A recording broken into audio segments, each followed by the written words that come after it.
1. A couple months back, I was up late playing video games. It was about 3:30 a.m.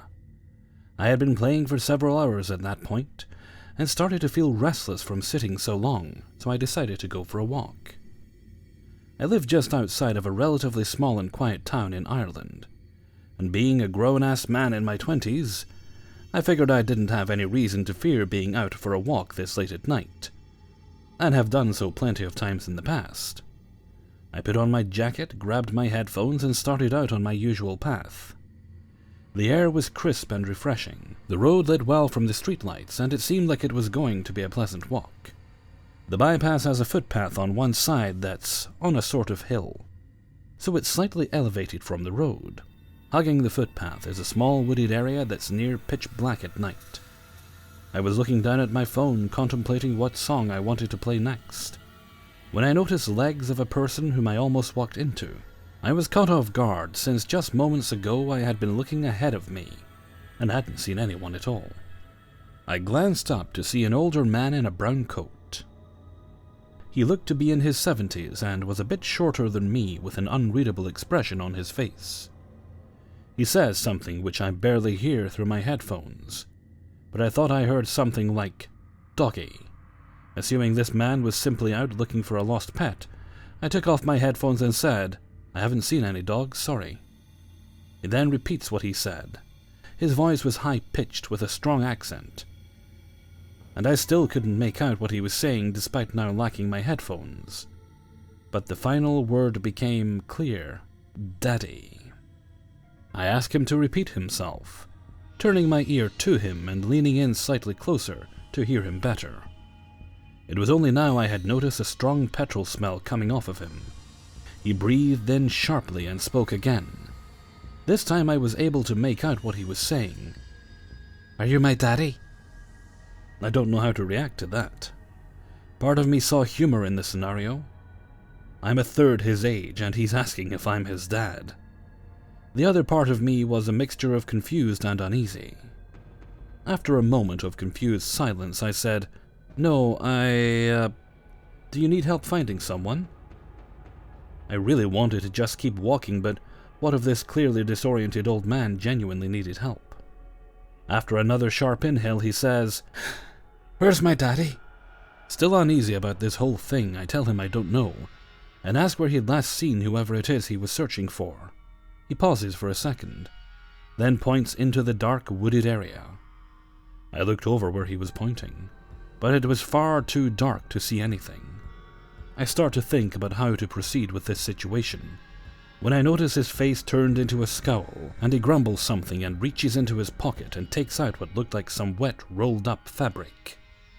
Upon closer inspection, however, I realized it was actually a small, dead bird. He looks at it, grumbled again, then looks back at me. I was trying to decide if I should call someone or just go. All I knew is I wasn't equipped to deal with this. I looked down at my phone, then snap. A noise like a large twig breaking happens to my right in the wooded area, followed by a distinct shushing noise. Every alarm in my body is going off now. I quickly say, "I don't think I can help you," and start walking quickly towards the town, which turned into a full-on sprint when I hear footsteps emerging from the trees behind me. As I reach the crossing, I glance back and see a hefty bald man guiding the older guy into the trees while staring over at me, the beam of a torch now piercing out from the wooded area. I cut through town and ran back home. Looking back, it's hard to say if I was in any actual danger, or if I just stumbled upon a mentally ill old guy who had got out of his house. I checked the news for a couple days afterwards to see if there was anything on a missing elder in my town, but came up with nothing. Haven't seen him since or heard anyone I know mention anything about a creepy old guy. Anyways, thanks for letting me share my weird encounter. 2. I love to travel, and have traveled quite a bit in my life. During these travels, I found myself in a lot of interesting situations. Some just bizarre, some funny, some uncomfortable, and others downright scary. The one situation that has etched itself in my mind as probably the scariest is the time I thought I might get kidnapped in Brazil. I was 19 at the time, backpacking with a friend, Elisa, through South America. It was our first big journey. We were young, and being from Scandinavia, maybe a bit naive when it comes to safety and security issues. I've grown up in a city where I've never been scared or have had second thoughts about walking home alone at night after a party, even in so-called bad neighborhoods. Never have I been wondering whether I'm flashing too many valuables on the metro, or checked if the coast is clear before taking out my cell phone on the street. So you could say that Brazil was a bit of a culture shock for us. We were in a city along the coast. The city itself was quite big, poor and scary. The vibe was to some extent aggressive. And when in the main part of the city, we were scared. But we didn't stay in those parts. We stayed in a cute little hostel in the suburbs, an area near the beach with small little houses. That might have put our guards down. It was our last day in town. Next morning we had to catch a really early flight. So early that we would have to leave the hostel at 3:30 in the morning to get to the airport in time. There was not really any reason to go to sleep, so we decided to go out with a group of travelers from the hostel. We went to a small dance bar and nightclub about 10 to 15 minutes walk away from the hostel, through a residential area. We had a few drinks, danced a lot and had our fun. The original plan was for Elisa and me to take a taxi back to the hostel, but when the time came for leaving, the rest of the gang decided it was a good time to go as well. Since we would now be a big group, we thought we might as well walk instead. Only thing was, they hadn't paid their cards yet. Now, before I continue the story, I just need to explain this little fact about how many Brazilian establishments, especially slightly fancier places, work, or used to work. I haven't been there in more than 10 years. You would get a card when you entered, and when you wanted food or drinks, depending on what kind of place you visited, you would swipe this card. Then, to be able to leave the establishment, you had to pay off the card. You could say it worked a bit like a credit card. Elisa and I had already paid off our cards, but since we paid, the payment queue had grown drastically. We waited for a little bit, but in the end we didn't have time to wait any longer, so we told the others and left. There were no taxis outside, and we couldn't be bothered to ask anyone to help us call one, thinking that walking was probably the best and quickest way back to the hostel. After all, it was a quiet residential area, and though young, female, and blonde, at least there were 2 of us. We had been walking for about 5 minutes when a black car with darkened windows slowed down and drove slowly next to us. When they opened the windows, a group of young Brazilian guys in a good party mood tried to call us to get in the car. We just ignored them and kept on walking, eyes ahead, not acknowledging them. But they kept on driving beside us. They kept on until we reached a house where an old guy was tidying up outside in the front. As they drove off, we let out a big sigh and picked up our pace to get to the hostel quicker. Our relief was short-lived, though. After a couple of blocks, the car came up slowly behind us again. "Come on, girls, come and join us," they kept repeating, and we kept ignoring them, not saying a word nor looking at them. In the end, it looked like they were about to drive off, but instead the car stopped a few feet in front of us, and then the back door opened.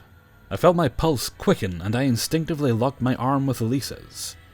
We swayed further into the night, away from the car and the door, quickened our pace, and then we ran as fast as we could the last few blocks to the hostel, not looking back until we reached the hostel. I've had my share of creepy encounters with strangers and not-so-strangers, though never before nor since have I been as scared as when the car door opened right in front of us that night, and I had no idea what would happen next. Though the experience shook us, it wasn't until later that we realized what a close call it might have been. A lot of girls get kidnapped and raped, killed, forced into the sex trade in Latin America. There's many cases of young girls being picked up and forced or tried forced into a car from the street, even in broad daylight. Especially Mexico has a bad track record. To some extent, looking very foreign might have been in our favor that night, as 2 missing tourists, sadly, would make bigger headlines than two poor Brazilian girls disappearing. Maybe we were never in danger, and those guys were just some drunk assholes scaring the shit out of us. Though the fact that they disappeared as soon as a witness was around, and then came back to us later, might indicate they were up to no good. Either way, group of creepy rich Brazilian boys, let's not ever meet again. 3.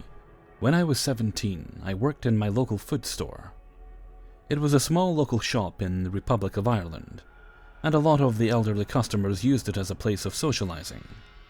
I worked there for 3 years while still in school. One particular man, Mike, would come in every day at about 6 p.m. and purchase a few groceries, and would routinely make conversation with the owner of the shop, Barry.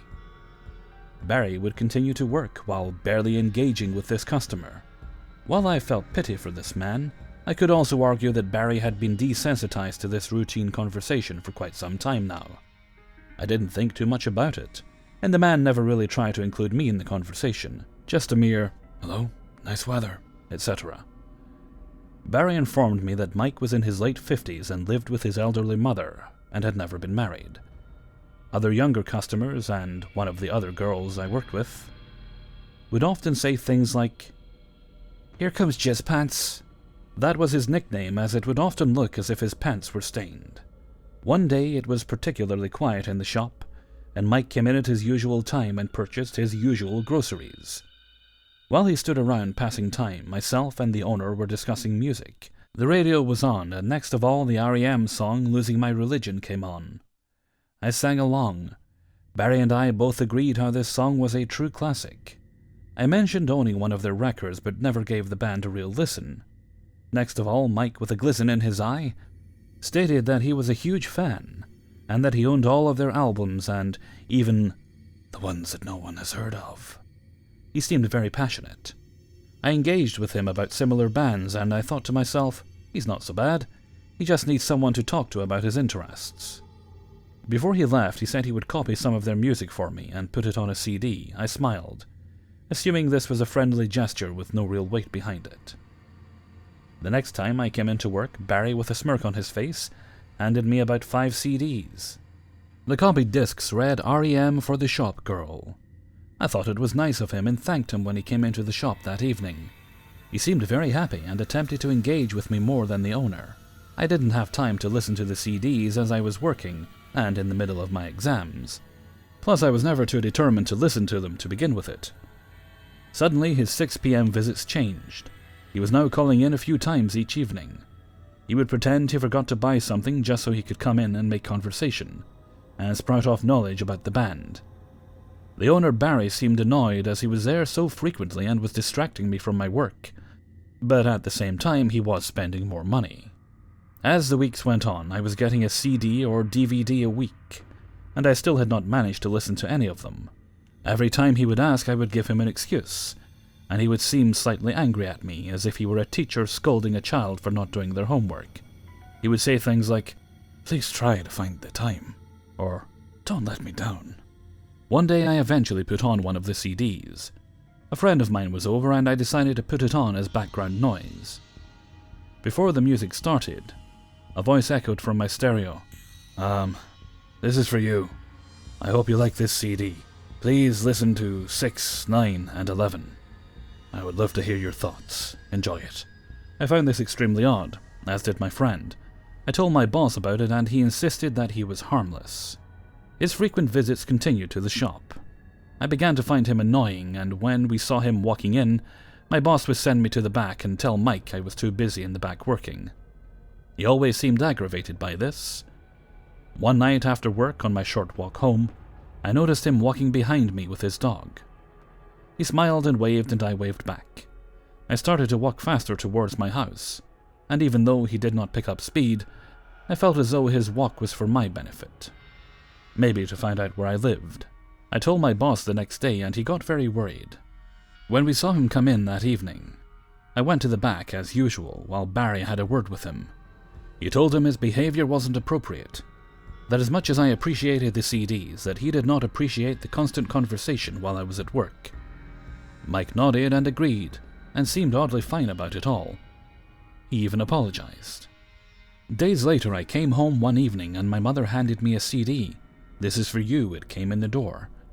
I told her a bit about what was going on and she seemed weirded out but not too concerned. I took a small study break for a few weeks from the shop.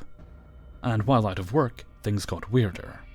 I would notice him all over the place, and he would always stop and chat. He seemed to be more talking at me though.